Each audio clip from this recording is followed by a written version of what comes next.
original, but how does it stand up today?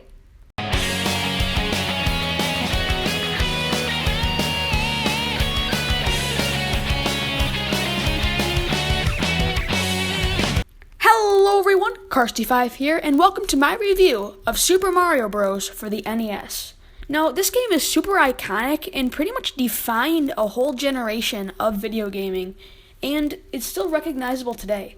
It salvaged the video game industry with the NES, and it also established the 2D platformer genre. It was released in 1985 and started the extremely successful Mario platformer series, as well as making Shigeru Miyamoto more important to Nintendo. But how does this game hold up today?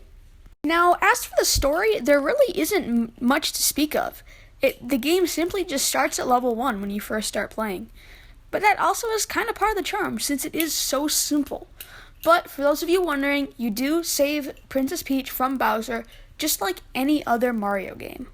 Super Mario Bros. Has classic 8-bit graphics and style, and of course, as I mentioned earlier, is super iconic and is pretty much recognizable to anyone, even people who have never played the game.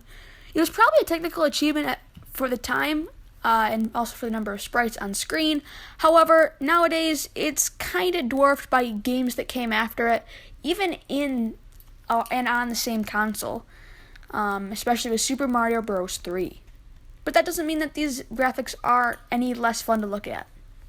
The gameplay of Super Mario Bros. Is simple but surprisingly deep. You use the D-pad to move, A to jump, B to run, or use the Fire Flower, which is actually the only power-up in this game. You get question mark bricks for coins or power-ups. There are only 2 power-ups, which are the mushroom that turns Mario into Super Mario, and the Fire Flower, which lets you shoot fire flowers with B.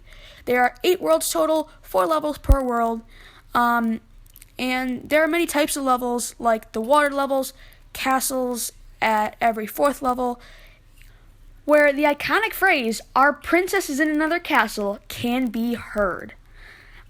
At the end of some levels, there is the Warp Zone, which is a group of pipes that can teleport you to later worlds in the game. The controls are pretty solid, however, sometimes you can miss a jump, which gets pretty frustrating at times.